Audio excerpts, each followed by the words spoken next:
말씀은 예수님의 품에라는 뜻의 말씀을 주제를 가지고 전하려고 합니다. 제가 작년부터 마태복음 말씀을 쭉 전하고 있는데 오늘로써 이제 마태복음 11장이 끝나요. 마태복음 11장 25절에서 30절의 말씀인데 서로 교독해서 한번 읽어보도록 하겠습니다. 제가 먼저 읽을게요. 뒤에 뒷장으로 넘겨오고 있습니다. 그때 예수께서 대답하여 이르시되 천지의 주제이신 아버지여 이것을 지혜롭고 슬기 있는 자들에게는 숨기시고 어린 아이들에게는 나타내심을 감사하나이다. 옳소이다. 여기 것이 아버지의 뜻이니이다. 내 아버지께서 모든 것을 내게 주셨으니 아버지 외에는 아들을 아는 자가 없고 아들과 그 또 아들의 소원대로 계시를 받은 자 외에는 아버지를 아는 자가 없느니라. 수고하고 무거운 짐진 자들아 내게로 오라. 내가 너희를 쉬게 하리라. 나는 마음이 온유하고 겸손하니 나의 멍에를 메고 내게 배우라. 그리하면 너희 마음이 쉼을 얻으리니. 다 같이 읽을게요. 이는 내 멍에는 쉽고 내 짐은 가벼움이라 하시니라. 아멘.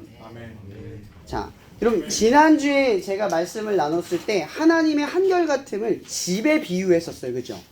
돌아가고 싶은 곳, 누워서 편히 있는 곳, 내가 힘들고 지칠 때 생각하는 곳, 이게 집이라고 저번에 가르쳐줬죠. 그러면서 그 집의 이미지가 하나님의 한결같은 모습과 똑같다, 다를 바가 없다, 이렇게 생각하는 것이 이게 하나님을 향한 온전한 믿음이다 라고 제가 말한 게 기억이 나실 거예요. 오늘 그것과 조금 더 연결이 되어 있는 말씀인데, 여러분 집에 가면 어떻게 쉬어요? 보통 누워서 쉬죠. 누워서 또 뭐해요? 자요. 자기 전에 뭐 하잖아요. 솔직히 유튜브 릴스 보면서 쉬잖아요. 그죠? 그렇게 해야 나는 쉬는 거잖아요. 그지? 집에 가서 나는 쉬어야지 하는데 그 단어의 이미지가 내가 하고 싶은 거, 내가 편한 거, 내가 원하는 거를 하는 상태에서 누워야 쉬는 거예요. 그죠? 그죠? 여러분 근데 쉰다라는 게 사실 정확하게 뭘까요? 쉰다. 쉬는 건 내가 오늘 쉬어야 내일을 살 수 있는 게 쉼의 의미 아니에요? 내가 만약 오늘 잘 쉬지 않으면 내일 내가 해야 할 본분을 못하면 오늘 잘 쉰 건 거예요? 잘 쉰 거예요? 잘 못 쉰 거예요. 근데 여러분 생각보다 우리가 잘 쉴까요? 우리 쉬는 법을 잘 몰라요. 쉬는 걸 통제를 잘 못해요. 제가 얼마 전에 어떤 말씀을 듣다가 그 목사님이 했던 말의 문장이 머릿속에 꽉 박힌 게 하나 있었어요. 되게 맞는 말이었는데 뭐였냐면 우리는 일은 누군가가 대신해 줄 수는 있는데 쉬는 건 대신할 수 없다라는 말이었어요. 이게 너무나 당연한 말인데 제가 이걸 몰랐던 거예요. 여러분들 세상에 일을 하잖아요. 그게 공부이고 선생님은 선생님의 업무가 있고 목사님은 목사님의 업무가 있잖아요. 이런 일을 해요. 사실 이 일은 내가 아니어도 다른 사람이 하거든요.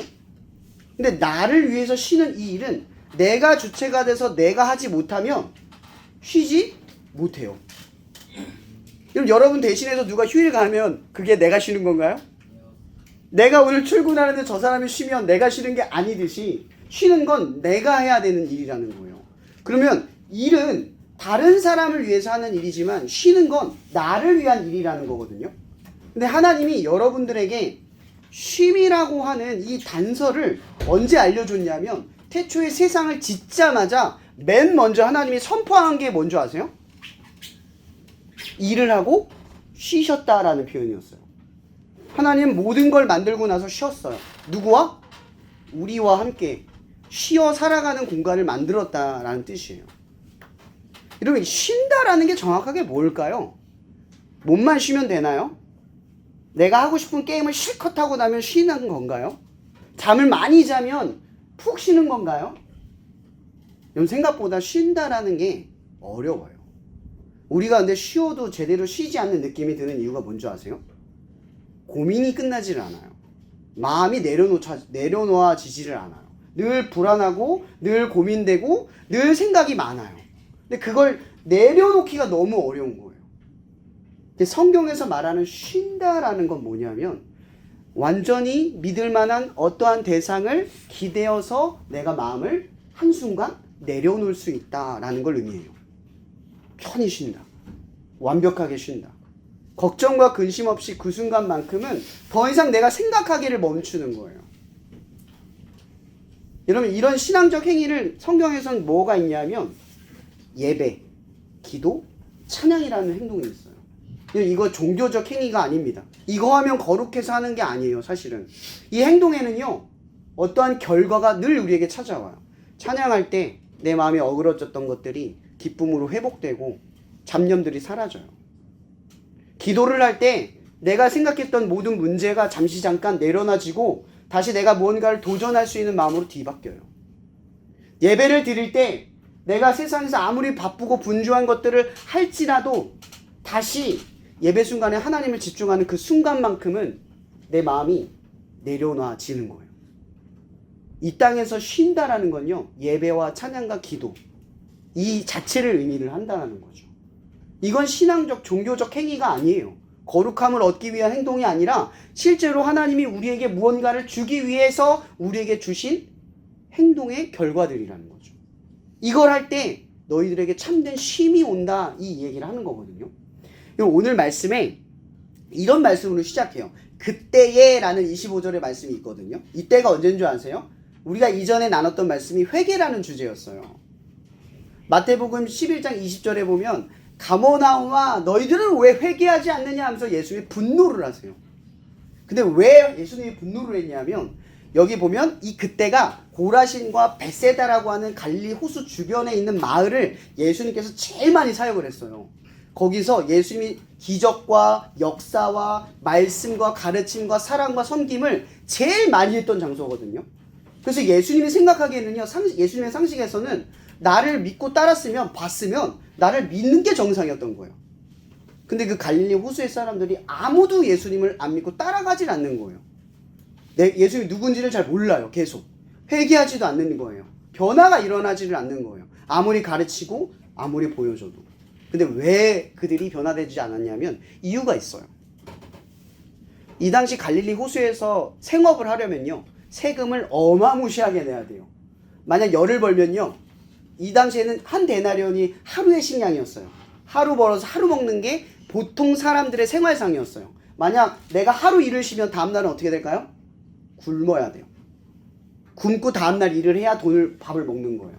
이게 이 사람들의 처절한 생활이에요. 세금을 거의 뭐 다 떼가요. 그리고 심지어 이 바닷가에도 권리가 있어서 그 바다의 권리를 산 사람한테도 돈을 내야 돼요. 어업을 할 때 돈을 내고 많이 잡으면 많은 거에서 또 돈을 내야 되고 이러니까 버는 돈이 없는 거예요. 근데 이 사람들한테서는요, 이 현실의 무게가 엄청난 거예요. 자고 일어나면 무슨 고민할까요? 오늘 물고기 안 잡히면 어떡하지? 내일 밥 못 먹으면 어떡하지? 이 고민이 이 사람들한테는 안 끝나는 거예요. 그러니까 예수님이 기적을 보여주고 말씀을 가르치고 그 능력을 수없이 보여줬지만 예수님을 볼 만한 마음의 여유가 없는 거예요. 실제로. 여러분들도 어때요? 항상 공부가 더 중요하잖아요. 그죠? 성적이 더 중요하고 이런 것들 내가 더 신경 쓰잖아요. 사람들이 말하는 그 문제에 더 우리가 더 파고들고 의존하잖아요. 현실 장벽을 넘기가 쉬워요? 어려워요? 어렵잖아요. 근데 그걸 자꾸 붙들고 있는 우리 자신은 어때요? 마음이 어때요? 쉬워지나요? 편해요? 잘 편해지기가 어려워요. 왜 편해지지 못할까요? 이 세상을 바라본다라는 거 하는 건요, 근심을 계속 끌어안은 채로 쉬는 거예요. 쉬어도 쉬는 것 같지 않고 살아도 사는 것 같지 않은 이 일상이 반복이 되고 있는 거예요. 이 갈릴리 호수에 살아가는 이 사람들과 이 지금 현대의 시대를 살아가는 우리들도 사실상 별반 다르지 않아요. 여러분들 시험 보고 나면 성적 때문에 마음 달라지죠? 네. 수없이 왔다 갔다 고민할 거예요. 그렇게 일희일비하는 것들을 우리가 의존하고 바라보는 거예요. 그래서 늘 마음이 쉬지를 못해요. 마음 편히 쉬지 못하는 우리의 상태는 늘 이 고민과 염려 속에서 우리 자신을 갉아먹기 시작을 한다는 거죠. 그래서 예수님께서는 오늘 그들에게 말을 해요. 천지의 주제이신 아버지여, 이거는 지혜로운 자하고 슬기로운 자에게는 감추시고 어린아이 같은 사람들에게는 밝혀지게 하시며 감사하대요. 근데 여러분, 이거 예수님이 그들을 정죄하는 게 아니에요. 왜 예수님이 이 얘기를 하냐면, 하나님은요, 강하고 힘있다고 주장하는 교만한 사람들에게는 하나님의 뜻이 감춰지게 돼 있어요. 근데 어떤 사람들한테 보이냐면 힘없고 도움이 필요한 사람들한테는 하나님이 보여요. 이 뜻을 예수님께서는 감사하다는 거예요. 정죄하는 게 아니에요. 우리가 힘없고 지칠 때, 쉼이 필요할 때, 도움이 필요할 때 하나님이 보여요. 근데 교만하고 오만하면, 내가 똑똑하고 내가 잘나고 다 아는 것 같다고 느껴지면 하나님의 뜻이 안 보이는 거예요. 근데 예수님이 그게 지금 감사하다는 거죠. 오히려 오만한 자들에게는 감춰지고 힘없고 가난한 자들에게 보여주신 하나님의 뜻에 감사하다, 이 얘기를 하는 거예요. 그러니까 지금 이 이야기를 듣는 사람들은 혼나고 있는 것처럼 보이지만, 너 왜 회개 안 해? 혼나는 것처럼 보이지만 사실 혼나는 게 아니라 예수님이 진짜 하고 싶은 말은 사실 25절, 28절의 말씀이에요. 수고하고 무거운 짐진 자들아. 여러분, 지금 이게 누구예요? 갈릴리 호수에 사는 사람들이에요. 예수님은 알고 있어요. 그들의 삶의 무게가 얼마나 수고스럽고 무거운지를 알고 있어요.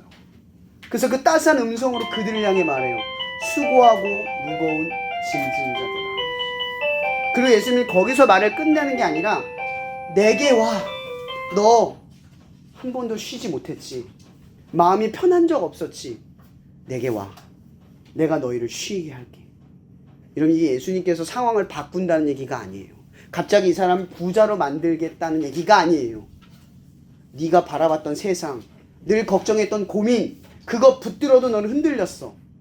근데 내가 이제 너를 기대어 쉴 수 있는 곳으로 초대할게. 이제 나에게 기대어서 살아가면 돼. 초대하시는 거예요. 이런 믿음이라는 건요, 사실은 하나님을 기대는 거예요. 내가 잘 안 되거든요. 쉬어지지도 않고 마음 편하지도 않은 나의 상태가 끝나지를 않아요. 질풍노도의 시기, 여러분들 고민도 많고 걱정도 많고 막 웃고 떠들고 있지만 그래도 침울해지고 우울해지고 내가 왜 이러나 이런 생각 많이 할걸요?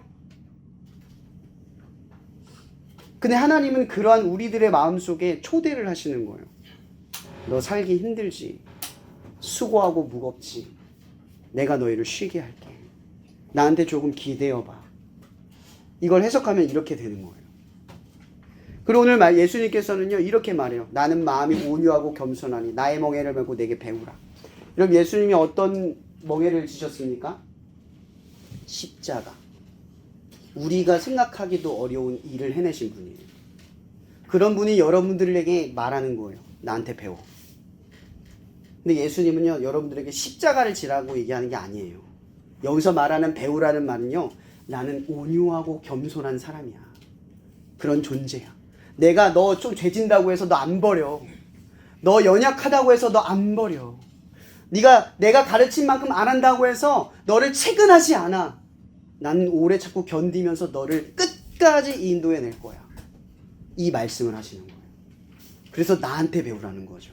세상을 배우지 말고 예수님 앞에서 예수님이 십자가를 지는 모습을 보고 나한테 배우라는 거예요.